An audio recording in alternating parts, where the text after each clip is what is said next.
नमस्कार दर्शक बंधु। आज हूँ अगस्ट मास 14 तारिख गुरुवार। आज दिन जाकर टॉप 20 गुरुत्वपूर्ण खबर उपर आसतु नजर पकाइबा। वीडियो को शेष पर्यंत देखंतु। मात्र किछि समय मध्य जानीपर आज दिन संपूर्ण खबर। ता पूर्व चैनल नुआ थिले चैनल को सब्सक्राइब कर रखंतु। एमिति प्रतिदिन लाटेस्ट न्यूज सर्वप्रथमे देखिबा तेबे आसतु संपूर्ण खबर उपर नजर पकाइबा। आजिर प्रथम खबर, पंचायत और ब्लॉक पुनर्गठन करेंगे राज्य सरकार। 2027 मसीहा पूर्व पंचायत पुनर्गठन हेब एवं 2029 पूर्व ब्लॉक पुनर्गठन हेब। एने सूचना देइछन्ति पंचायतराज मंत्री रवि नारायण नायक। से कहिछन्ति पंचायत निर्वाचन पूर्व पंचायत पुनर्गठन हेब। एने एक कमिटी मध्य गठन करा जिवो। एथि सहित साधारण निर्वाचन पूर्व ब्लॉक पुनर्गठन हेब। गतकाली राज्यपाल ए विषय आलोचना करिसेंति बोली पंचायती राज मंत्री सूचना देइछन्ति। एथि सहित पंचायतराज मंत्री आहुरी मध्य कहिसेंति जे राज्यपाल ए संपर्क में विभाग अधिकारी आलोचना करिसेंति। ताहा सहित पंचायतराज आईन भितरे पंचायत को सुदृढ़ करने प्रस्ताव देइछन्ति राज्यपाल। तेबे आमे पंचायत और ब्लॉक पुनर्गठन करि परिबा बोली रवि नायक सूचना देइछन्ति। एपरि हेले लोकंक पाखरे योजना सहजरे पहुंची पारिबो। परवर्ती खबर, पुरी श्रीमंदिर को आतंकवादी धमक। खोलाखोली सुरक्षा कर्मी को चैलेंज करुछन्ति दुर्बृत्त। मद निशारे हो अबा अजाणत हो पुरी पुलिस को दिया जाइछि चैलेंज। परिक्रमा प्रकल्प अंतर्गत बुढ़ीमा मंदिर पत्थर कांथरी दिया जाइछि धमकपूर्ण वार्ता। एथिरे लेखा जाइछि मंदिर भांगिबा आतंकवादी। यह सहित फोन नंबर मध्य दिया जाइछि।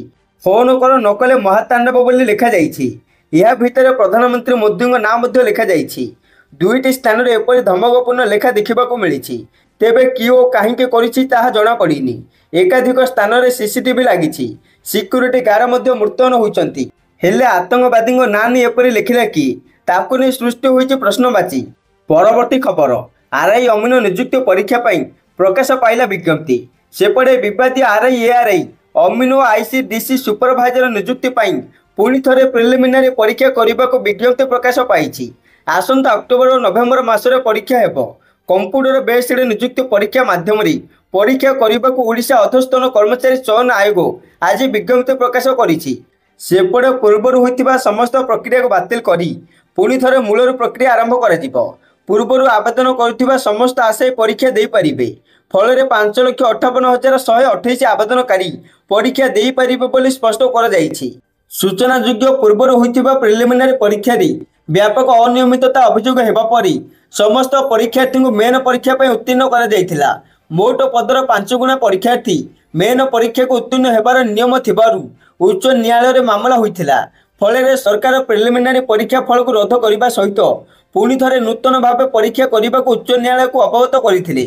2 सप्ताह मध्य प्रिलिमिनारी परीक्षा तारीख स्थिर करने को कोर्ट गत जुलाई 30 तारिख में निर्देश देइथिला बेली प्राय 12 दिन पर नूतन परीक्षा पर विज्ञप्ति प्रकाश पाई। परवर्ती खबर, भारत को खोलाखोली धमक देले पाकिस्तान प्रधानमंत्री।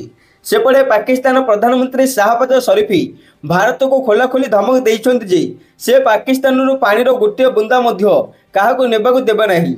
मंगलवार इस्लामाबाद रे एक कार्यक्रम में शाहबाज कहिछन्ति मो शत्रु को कहबाको चाहूँची जदि तुमे आमर पानी बंद करने को चेष्टा कर मन रख तुमे गोटे बुंदा मध्य नहीं पारिब नहीं।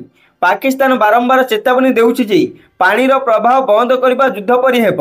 जदि भारत एपरि काम करे तेबे तांको एपरि शिक्षा दिया जिवो जे सी एथिपय पश्चाताप करिबो।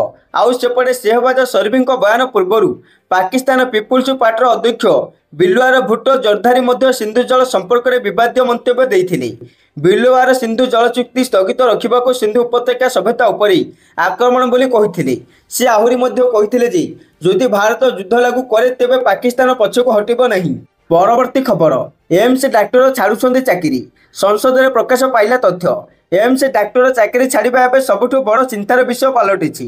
संसद में प्रकाश पाइथिबा तथ्य मुताबक 2022 रु 24 मध्य देशर विभिन्न एम्स रु 429 जन डाक्टर इस्तीफा दे सारे। सबुठु प्रतिष्ठित दिल्ली एम्स रु सर्वाधिक डाक्टर चाकरी छाड़ी जना पड़ी। या पर रही ऋषिकेश रायपुर एम्स।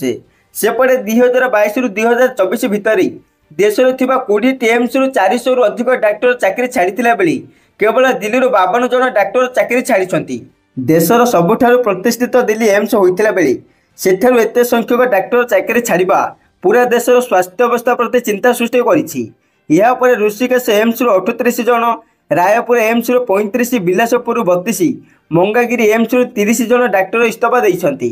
ଦେଶର ପ୍ରତିଷ୍ଠିତ ସ୍ୱାସ୍ଥ୍ୟ ଅବସ୍ଥା ଯୋଗାଉଥିବା ଏମ୍ସରୁ ଯଦି ଏତେ ସଂଖ୍ୟାରେ ଡାକ୍ତର ଚାକିରି ଛାଡ଼ିବେ, ତେବେ ସାଧାରଣ ଜନତା ଭରସା କରିବେ କାହା ଉପରେ? ଏହା ସବୁଠୁ ବଡ଼ ପ୍ରଶ୍ନ। ପରବର୍ତ୍ତୀ ଖବର, ଆଉ ମୁଣ୍ଡ ଉପରେ ଝୁଲିବନି ବିଦ୍ୟୁତ୍ କି ଟେଲିକମ୍ ତାର, ବ୍ରହ୍ମପୁର ସହର ହେବ କେବଳ ମୁକ୍ତ। ଏନେଇ ବିଦ୍ୟୁତ୍ ବିତରଣ ସଂସ୍ଥା ଓ ଟେଲିକମ୍ କମ୍ପାନୀକୁ କଡ଼ା ଚିଠି ଲେଖିଲେ ମହାନଗର ନିଗମ। ମାଟି ତଳେ କେବୁଲ ଯିବା ନେଇ ବ୍ରହ୍ମପୁର ମହାନଗର ନିଗମ ଯୋଜନା କରୁଛି। ଖୁବ୍ ଶୀଘ୍ର ଚୂଡ଼ାନ୍ତ ହେବ ରୂପରେଖ। ସହର ସାରା ଯୁଆଡ଼େ ଦେଖିବ ମାଳ ମାଳ ତାର। ତେଣୁ ବିଦ୍ୟୁତ୍ ବିତରଣ ସଂସ୍ଥାଠାରୁ ନେଇ ଟେଲିକମ୍ ସଂସ୍ଥା ଯାଏଁ ସମସ୍ତଙ୍କ କେବୁଲ ମୁଣ୍ଡ ଉପରେ ଝୁଲୁଛି। କେଉଁଠି କାନ୍ଥରେ ଝୁଲୁଛି ତ କେଉଁଠି ଖୁଣ୍ଟରେ ଗୁଡ଼ା ହୋଇ ରହିଛି, ଯାହାକୁ ନେଇ ବିରକ୍ତି ପ୍ରକାଶ କରିଛନ୍ତି ବ୍ରହ୍ମପୁର ମହାନଗର ନିଗମ କମିଶନର। ଏହାକୁ ଭିଜୁଆଲ ପଲ୍ୟୁସନ ବୋଲି କହିବା ସହିତ ବିପଦକୁ ଆମନ୍ତ୍ରଣ ବୋଲି କମିଶନର କହିଛନ୍ତି। 15 ଦିନ ଭିତରେ ଏସବୁ ନ ହଟାଇଲେ ବାଧ୍ୟ ହୋଇ ବିଏମ୍ସି କେବୁଲ ହଟାଇବ ବୋଲି ଚେତାବନୀ ବି ଦେଇଛନ୍ତି। ଏନେଇ ମୁହଁ ଖୋଲୁନାହାନ୍ତି ବିତରଣ ସଂସ୍ଥା। ଆଉ ସେପଟେ ଅଣ୍ଡରଗ୍ରାଉଣ୍ଡ କେବଲିଂ କାମ ଆରମ୍ଭ ହୋଇଛି। ସହର ଭିତରେ ଏଥିପାଇଁ ବ୍ୟବସ୍ଥା କରାଯାଉଛି। ଡିପିଆର୍ ପ୍ରସ୍ତୁତ ପରେ ସରକାରୀ ଅନୁମୋଦନ ପାଇଁ ପଦକ୍ଷେପ ନିଆଯିବ।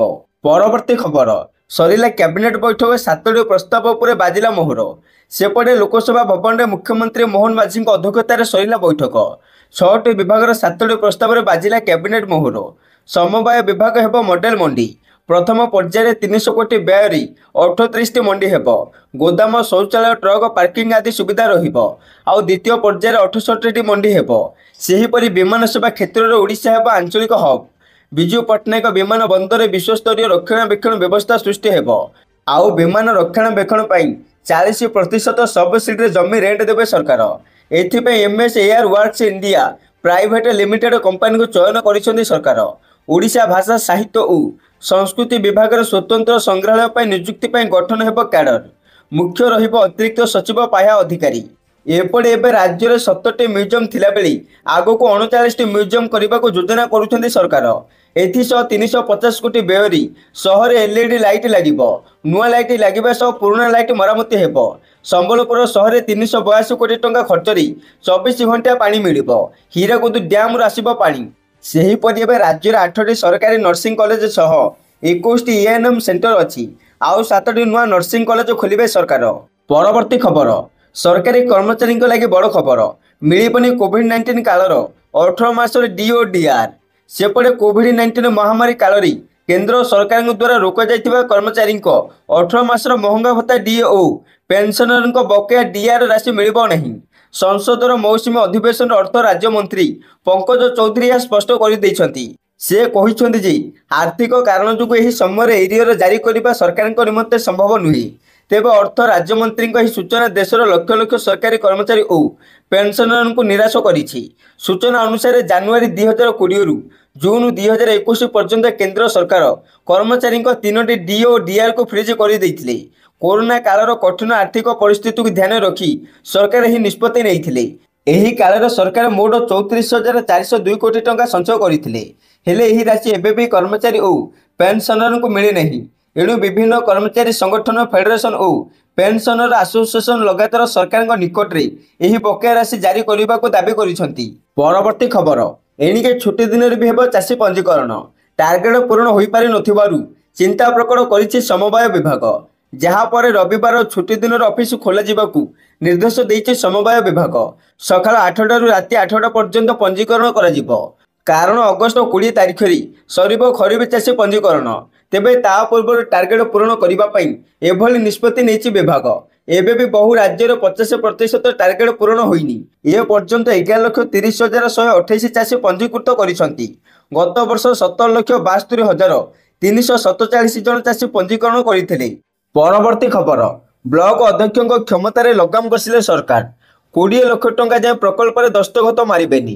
ଏହାଦ୍ୱାରା ରାଜ୍ୟରେ ଏଣିକି କ୍ଷମତାଶୀଳ ହେବେ ବିଡିଓ। ଆଉ ବ୍ଲକ ଅଧ୍ୟକ୍ଷଙ୍କ କ୍ଷମତା କମିବ। ବ୍ଲକ ବା ପଞ୍ଚାୟତ ସମିତି ଅଧ୍ୟକ୍ଷଙ୍କ ହାତକୁ ବାନ୍ଧିଦେବେ ସରକାର। କ୍ଷମତାକୁ କରିଦେବେ ସଂକୁଚିତ। ପ୍ରକଳ୍ପର ବିଲ୍ ପାସ୍ ପାଇଁ ଆଉ ଖୋଜା ପଡ଼ିବେନି ବ୍ଲକ ଅଧ୍ୟକ୍ଷଙ୍କ ଦସ୍ତଖତ। ଏହି କ୍ଷମତା ଏବେ ବିଡିଓଙ୍କ ହାତକୁ ଟେକି ଦିଆଯିବ। ଏ ସମ୍ପର୍କରେ ଏକ ନୂଆ ନିର୍ଦ୍ଦେଶନାମା ଜାରି କରିଛି ପଞ୍ଚାୟତିରାଜ ବିଭାଗ। ଆଗକୁ ରାଜ୍ୟର ପଞ୍ଚାୟତ ନିର୍ବାଚନ ହେବାକୁ ଅଛି। ଆଉ ଯେହେତୁ ରାଜ୍ୟର ଅଧିକାଂଶ ବ୍ଲକରେ ଏବେ ବିଜେଡି ସମର୍ଥିତ ଅଧ୍ୟକ୍ଷ ଅଛନ୍ତି, ତେଣୁ ସେମାନଙ୍କ କ୍ଷମତା ଉପରେ ଅଙ୍କୁଶ ଲଗାଇବାକୁ ସରକାର ନିୟମରେ କରିଛନ୍ତି ବଡ଼ ପରିବର୍ତ୍ତନ। ପୂର୍ବରୁ 2 ଲକ୍ଷ ଟଙ୍କାରୁ କମ୍ ଫାଇଲରେ ବିଡିଓ ଦସ୍ତଖତ କରୁଥିଲେ। ଆଉ 2 ଲକ୍ଷରୁ 20 ଲକ୍ଷ ଟଙ୍କାର ପ୍ରକଳ୍ପ ଫାଇଲରେ ବ୍ଲକ ଅଧ୍ୟକ୍ଷଙ୍କ କାଉଣ୍ଟର ଦସ୍ତଖତ ବାଧ୍ୟତାମୂଳକ ଥିଲା। ହେଲେ ଏବେ ଆଉ ସେମିତି ହେବନି। 2 ଲକ୍ଷ ଟଙ୍କାରୁ 20 ଲକ୍ଷ ଟଙ୍କାର ପ୍ରକଳ୍ପ ବଦଳରେ 20 ଲକ୍ଷରୁ 50 ଲକ୍ଷ ଟଙ୍କାର ପ୍ରକଳ୍ପ ଫାଇଲରେ ବ୍ଲକ ଅଧ୍ୟକ୍ଷ ଦସ୍ତଖତ କରିବେ। ଯେହେତୁ ବ୍ଲକର ଅଧିକାଂଶ କାମ 20 ଲକ୍ଷ ଭିତରେ ରହିଥାଏ, ତେଣୁ ଏହାକୁ ବିଡିଓ ହିଁ ପାସ୍ କରିଦେବେ। ଆଉ 20 ଲକ୍ଷରୁ 50 ଲକ୍ଷ ଭିତରେ କମ୍ ପ୍ରକଳ୍ପ ରହୁଥିବାରୁ ବ୍ଲକ ଅଧ୍ୟକ୍ଷଙ୍କ ପାଖକୁ ହାତ ଗଣତି କିଛି ପ୍ରକଳ୍ପ ଆସିବ। ପରବର୍ତ୍ତୀ ଖବର, ରାଜ୍ୟର ପ୍ରବଳ ବର୍ଷାର ସମ୍ଭାବନା। କାରଣ ବଙ୍ଗୋପସାଗରରେ ସୃଷ୍ଟି ହେଲା ଲଘୁଚାପ କ୍ଷେତ୍ର। ପଶ୍ଚିମ କେନ୍ଦ୍ର ଓ ଉତ୍ତର ପଶ୍ଚିମ ବଙ୍ଗୋପସାଗରରେ ଏକ ଲଘୁଚାପ କ୍ଷେତ୍ର ସୃଷ୍ଟି ହୋଇଛି। ଏହି 24 ଘଣ୍ଟାରେ ଲଘୁଚାପର ରୂପ ଅଧିକ ସ୍ପଷ୍ଟ ହେବ। ଏହା ଆନ୍ଧ୍ର ଓଡ଼ିଶା ଉପକୂଳ ଦେଇ ଗତି କରିବ। ଏହା ପ୍ରଭାବରେ 15 ତାରିଖ ଯାଏଁ ପ୍ରବଳରୁ ଅତି ପ୍ରବଳ ବର୍ଷାର ସମ୍ଭାବନା ରହିଥିଲା ବୋଲି ଆଞ୍ଚଳିକ ପାଣିପାଗ ବିଭାଗ ପକ୍ଷରୁ ସୂଚନା ଦିଆଯାଇଛି।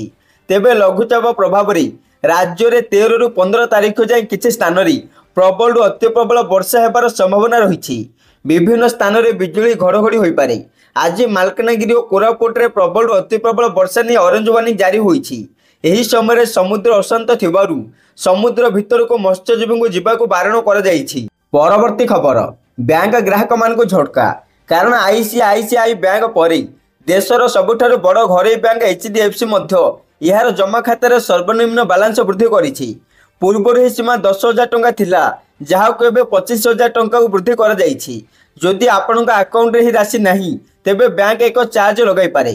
କିନ୍ତୁ ଏହି ନିୟମ କେବଳ ସେହି ଗ୍ରାହକମାନଙ୍କ ପାଇଁ ପ୍ରଯୁଜ୍ୟ ହେବ ଯେଉଁମାନେ 1 ଅଗଷ୍ଟ 2025 ପରେ ନୂଆ ଆକାଉଣ୍ଟ ଖୋଲିଛନ୍ତି। ପୁରୁଣା ଗ୍ରାହକମାନେ ଏପର୍ଯ୍ୟନ୍ତ ପ୍ରଭାବିତ ହୋଇନାହାନ୍ତି। HDFC ବ୍ୟାଙ୍କ ସେମି ଅର୍ବାନ ଶାଖାଗୁଡ଼ିକରେ ମଧ୍ୟ ସର୍ବନିମ୍ନ ବାଲାନ୍ସ ସୀମା ବୃଦ୍ଧି କରିଛି। ପୂର୍ବରୁ ଏହି ଅଞ୍ଚଳଗୁଡ଼ିକରେ କେବଳ 5,000 ଟଙ୍କା ରଖିବା ଆବଶ୍ୟକ ଥିଲା, କିନ୍ତୁ ଏବେ ଏଠାରେ ମଧ୍ୟ 25,000 ଟଙ୍କା ରଖିବା ବାଧ୍ୟତାମୂଳକ କରାଯାଇଛି। ସେହିପରି ଗ୍ରାମୀଣ ଶାଖାଗୁଡ଼ିକ ପାଇଁ ନିୟମ ମଧ୍ୟ ପରିବର୍ତ୍ତନ କରାଯାଇଛି। ପୂର୍ବରୁ ଗାଁରେ ସର୍ବନିମ୍ନ ବାଲାନ୍ସ 5,000 ଟଙ୍କା ଥିଲା, ଯାହାକୁ ଏବେ 10,000 ଟଙ୍କାକୁ ବୃଦ୍ଧି କରାଯାଇଛି। ତଥାପି ଏହି ପରିବର୍ତ୍ତନ ଦରମା ଆକାଉଣ୍ଟ ଏବଂ PSBDA ଉପରେ କୌଣସି ପ୍ରଭାବ ପକାଇବ ନାହିଁ। କାରଣ ଏହି ଆକାଉଣ୍ଟଗୁଡ଼ିକ ଜିରୋ ବାଲାନ୍ସ ସୁବିଧା ପ୍ରଦାନ କରେ, ଅର୍ଥାତ୍ ଏଥିରେ ସର୍ବନିମ୍ନ ବାଲାନ୍ସ ବଜାୟ ରଖିବାର କୌଣସି ଆବଶ୍ୟକତା ନାହିଁ। ପରବର୍ତ୍ତୀ ଖବର, ଅମଳାଙ୍କୁ ସରକାରଙ୍କ ନାଲି ଆଖି। ସମୂହ ଛୁଟିରୁ ଓହରିବାକୁ ରାଜସ୍ୱ ମନ୍ତ୍ରୀଙ୍କ ଅପିଲ। ଆଉ ଆନ୍ଦୋଳନରୁ ନ ଓହରିଲେ ସରକାର ଆବଶ୍ୟକ ପଦକ୍ଷେପ ନେବେ ବୋଲି ଚେତାବନୀ ଦେଇଛନ୍ତି ରାଜସ୍ୱ ମନ୍ତ୍ରୀ ସୁରେଶ ପୂଜାରୀ। ଏଥିସହିତ ମନ୍ତ୍ରୀ କହିଛନ୍ତି, ଲୋକଙ୍କ କାମରେ ଅବହେଳା କଲେ ଦରମା ବନ୍ଦ ରହିବ, ବସିଲେ ସମସ୍ୟାର ସମାଧାନ ବାହାରିବ। କଥାବାର୍ତ୍ତା ହୋଇଛି, କ୍ୟାଡର ପୁନର୍ଗଠନ କଥା ରାଜସ୍ୱ ବିଭାଗ ପାଖକୁ ପଠାଯାଇଛି। ଅପେକ୍ଷା ନ କରି ସମୂହ ଛୁଟି ଗ୍ରହଣୀୟ ନୁହେଁ। ଛୁଟି ବାତିଲ କରିବାକୁ ଜିଲ୍ଲାପାଳଙ୍କୁ ନିର୍ଦ୍ଦେଶ ଦିଆଯାଇଛି। ଅନ୍ୟମାନଙ୍କ ଛୁଟି ମଞ୍ଜୁର ହେବ ନାହିଁ ବୋଲି କହିଛନ୍ତି ରାଜସ୍ୱ ମନ୍ତ୍ରୀ। ପରବର୍ତ୍ତୀ ଖବର, ଟେନସନ ବଢ଼ାଇପାରେ EPFର ନୂଆ ନିୟମ। PF ଟଙ୍କା କ୍ରେଡିଟ୍ ହୋଇପାରେ ସମସ୍ୟା। ସେପଟେ କର୍ମଚାରୀ ଭବିଷ୍ୟ ନିଧି ପାଣ୍ଠି ସଂଗଠନ ୟୁନିଭର୍ସାଲ ଆକାଉଣ୍ଟ ନମ୍ବର UN ତିଆରି ପ୍ରକ୍ରିୟାରେ ଏକ ବଡ଼ ପରିବର୍ତ୍ତନ କରିଛି। ଅଗଷ୍ଟ 1 ଠାରୁ ନୂତନ UN ପାଇଁ ଆଧାର କାର୍ଡ ସହିତ ଫେସ୍ ଅଥେଣ୍ଟିକେସନ ବାଧ୍ୟତାମୂଳକ କରାଯାଇଛି। ଏହି କାମ କେବଳ ଉମଙ୍ଗ ଆପ୍ ମାଧ୍ୟମରେ କରାଯାଇପାରିବ। କିନ୍ତୁ ଏହି ନୂତନ ନିୟମ ଅନେକ କର୍ମଚାରୀଙ୍କ ପାଇଁ ସମସ୍ୟା ସୃଷ୍ଟି କରିପାରେ। ଖାସ୍ କରି ଯେଉଁ କର୍ମଚାରୀମାନଙ୍କର ମୋବାଇଲ ନମ୍ବର ଆଧାର ସହିତ ଲିଙ୍କ ହୋଇନାହିଁ, କିମ୍ବା ଯେଉଁମାନଙ୍କର ସ୍ମାର୍ଟଫୋନ୍ ନାହିଁ କିମ୍ବା ସଠିକ୍ କ୍ୟାମେରା ନାହିଁ, ସେମାନେ ଫେସ୍ ଅଥେଣ୍ଟିକେସନ ସମସ୍ୟାର ସମ୍ମୁଖୀନ ହେବେ, ଯାହାଫଳରେ ସେମାନଙ୍କର UN ଜେନେରେସନ ଅଟକି ଯାଇପାରେ। ଆଉ ଯଦି UN କ୍ରିଏଟ୍ ହେବ ନାହିଁ, ତେବେ କର୍ମଚାରୀଙ୍କ PF ଆକାଉଣ୍ଟ ମଧ୍ୟ ସକ୍ରିୟ ହେବ ନାହିଁ। ଏପରି ପରିସ୍ଥିତିରେ ପ୍ରତି ମାସରେ ସେମାନଙ୍କ PF ଟଙ୍କା ସମୟ ମଧ୍ୟରେ ଜମା ହେବ ନାହିଁ। ହେଲେ ଯେଉଁମାନେ ପୂର୍ବରୁ EPFରେ ପଞ୍ଜୀକୃତ ଏବଂ ଯାହାଙ୍କର ପୂର୍ବରୁ UN ନମ୍ବର ଅଛି, ସେମାନଙ୍କୁ ଚିନ୍ତା କରିବାର ଆବଶ୍ୟକତା ନାହିଁ। ଏହି ନୂତନ ନିୟମ କେବଳ ନୂତନ କର୍ମଚାରୀଙ୍କ ପାଇଁ ଲାଗୁ କରାଯାଇଛି। ପରବର୍ତ୍ତୀ ଖବର, ରାଜ୍ୟର ଆଇନ ଶୃଙ୍ଖଳା ପରିସ୍ଥିତି ଉପରେ ମୁଖ୍ୟମନ୍ତ୍ରୀଙ୍କ ସମୀକ୍ଷା। ଗତକାଲି ଲୋକସଭା ଭବନରେ ମୁଖ୍ୟମନ୍ତ୍ରୀ ମୋହନ ଚରଣ ମାଝୀ ରାଜ୍ୟର ଅପରାଧ ଏବଂ ଆଇନ ଶୃଙ୍ଖଳା ପରିସ୍ଥିତି ଉପରେ ସମୀକ୍ଷା କରିଛନ୍ତି। ସାଧାରଣ ଜନତା ଯେପରି ସୁରକ୍ଷିତ ଅନୁଭବ କରିବେ, ସେଥିପାଇଁ ପୋଲିସ ପକ୍ଷରୁ ସମସ୍ତ ପ୍ରକାର ଆବଶ୍ୟକୀୟ ଉପାୟ ଅବଲମ୍ବନ କରିବାକୁ ମୁଖ୍ୟମନ୍ତ୍ରୀ ବୈଠକରେ ପରାମର୍ଶ ଦେଇଥିଲେ।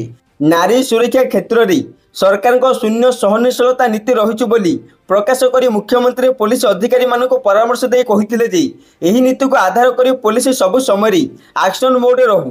ଏହାକୁ ସୁନିଶ୍ଚିତ କରିବା ପାଇଁ ଉଚ୍ଚ ପୋଲିସ ଅଧିକାରୀମାନେ ଏହାର ନିୟମିତ ମନିଟରିଂ କରିବାକୁ ମୁଖ୍ୟମନ୍ତ୍ରୀ ନିର୍ଦ୍ଦେଶ ଦେଇଥିଲେ। ଏହା ସହିତ ମୁଖ୍ୟମନ୍ତ୍ରୀ ବୈଠକରେ ଆହୁରି କହିଛନ୍ତି, ପୋଲିସ ପାଟ୍ରୋଲିଂ ବ୍ୟବସ୍ଥାକୁ ଆହୁରି ଜୋରଦାର କରିବା ସହିତ ବିଭିନ୍ନ ଶିକ୍ଷାନୁଷ୍ଠାନମାନଙ୍କରେ ପଢ଼ୁଥିବା ପିଲାମାନଙ୍କ ସୁରକ୍ଷା ପାଇଁ स्कूल और कॉलेज अंचल नियमित भाव पाट्रोलिंग करने मुख्यमंत्री विभाग को निर्देश देते। यह सहित ट्राफिक व्यवस्था को मध्य सुनियंत्रित करने से परामर्श देते। एसत पड़ोशी राज्य सीमारू ओडिशा को ब्राउन सुगर चालाण को रोकने स्वतंत्र एवं कड़ाकड़ी पदक्षेप नेबार आवश्यकता रही मुख्यमंत्री गुरुत्वारोप करते। परवर्ती खबर, अलास्का जीवे भारतीय सेना। सेपटे अमेरिका राष्ट्रपति डोनाल्ड ट्रंप भारत सहित टैरिफ को नहीं बद जारी रही। यही बद भितर ट्रंप और रूस राष्ट्रपति व्लादिमीर पुतिन अलास्कार बैठक करने को जाउछंती। एसबू भितर अलास्कार हेबाकु जाउछि भारत और अमेरिका सेनार एक बड़ समर अभ्यास। यार ना रही युद्ध अभ्यास। चलित वर्ष यार 21तम संस्करण 1 सेप्टेम्बर रु 14 सेप्टेम्बर 2025 पर्यंत अमेरिकार अलास्कार हेब। तेबे ही अभ्यास दुई देश भितर प्रतिरक्षा सहयोग को मजबूत करिब बोली कुहाଯାଉଛି। परवर्ती खबर, भारत चीन मध्य आरंभ होब डायरेक्ट विमान सेवा। निर्देश देले केंद्र सरकार। सेपटे केंद्र सरकार एयर इंडिया एवं इंडिगो को आगामी मास सुधा चीन सहित सीधा सड़क विमान सेवा पुणी थे आरंभ करने को निर्देश देइछन्ति बोली अंतर्जातीय गणमाध्यम संस्था ब्लूमबर्ग रिपोर्ट कही। कोविड-19 महामारी एवं 2020 गालवान उपत्यका संघर्ष पर भारत एवं चीन मध्य सीधा सड़क विमान सेवा दीर्घ दिन धरी बंद रही। तेबे एबे उभय देश मध्य संपर्क उन्नति होगा सह यही सेवा पुनः आरंभ करने आलोचना जारी रही। यही पदक्षेप दुई देश मध्य वाणिज्य पर्यटन एवं सांस्कृतिक आदान प्रदान को प्रोत्साहित देवार सहायक हेब। पूर्व चीन जाउथिबा विमान गुड़िकर 90% पर्यंत यात्री संख्या रहुथिबारु यह एयरलाइंस ପାଇଁ ମଧ୍ୟ लाभजनक हेब बोली अनुमान करा जाउछि। नुआ दिल्ली, मुंबई एवं बेजिंग, सांघाई परि सहर गुड़ी को संजोग करने एयर इंडिया एवं इंडिगो प्रस्तुति आरंभ करिसेंति। परवर्ती खबर, एमएलए लियार वेब पोर्टाल शुभ उन्मोचन। मुख्यमंत्री मोहन चरण माझी लोकसभा भवन में यार शुभारंभ करिसेंति। यह सहित सीएमएसए सरलीकृत गाइडलाइन उद्घाटन करिसेंति मुख्यमंत्री। बुधवार कैबिनेट बैठक आरंभ होगा पूर्व समस्त उपस्थित उन्मोचन होइछि। सेपटे मुख्यमंत्री परामर्श में विधायक आंचलिक उन्नयन पांठी बा एमएलए लियाड निर्देशावली सरलीकरण करा जाइछि। एही अवसर में मुख्यमंत्री मोहन चरण माझी कहिसेंति जे परिवर्तन निर्देशावली स्वस्थ सरल और समय उपयोगी हो पारिछि। मुख्यमंत्री आहरी मध्य कहिसेंति एही नूतन निर्देशावली प्रशासनिक प्रक्रिया रे सरलता आनिबा सहित जनसाधारण अति आवश्यक और छोट छोट मौलिक भित्तिभूमि गुड़ी को शीघ्र और स्वस्थतार सहित संपादन करिबारे सहायक हेब। एही नुआ गाइडलाइन रे विभिन्न क्षेत्र को ध्यान दिया सहित अति आवश्यक प्रकल्प गुड़ी को ग्रहण करिबार व्यवस्था रही। अनावश्यक प्रकल्प गुड़ी को एथिरु बाद दिया व्यवस्था करा जाइछि। यह सहित प्रकल्पर सुपारिश ठारू अनुमोदन प्रक्रिया समाप्त होगा पर्यंत समय अवधि 30 दिन रखा जाइछि। परवर्ती खबर, अगस्ट 22 बालेश्वर हेब नारी न्याय यात्रा। न्याय दाबरे पदयात्रा करिब कांग्रेस। विगत दिन में एफएम छात्री समेत नारी निर्यातनार शिकार होइथिबा महिला मानक पई आसंता 14 तारिख बालेश्वर में पीसीसी पक्षरु नारी निर्यातना पदयात्रा होबार थिला। उक्त कार्यक्रम को आसंता 22 तारिख शुक्रवार को घुंचाई दिया जाइछि। से दिन पूर्वाह्न 9 बालेश्वर सिनेमाहल छक स्थित महात्मा गांधी प्रतिमूर्ति पाखरु पीसीसी सभापति भक्तचरण दास, अन्य कांग्रेस नेतृवृंद और सहस्र संख्यार दलीय तथा सामाजिक कर्मी और मानववादी संगठन सभ्य सभा एक पदयात्रा बाहरिबे। उक्त शोभायात्रा फकीरमोहन कॉलेज आजिमाबाद और स्टेशन छक दे गांधी स्मृति भवन प्रांगण में पहुंचब। सेठारे एक साधारण सभार सभापति पीसीसी सभापति भक्तचरण दास और दलर नेतृवृंद उद्बोधन देबे।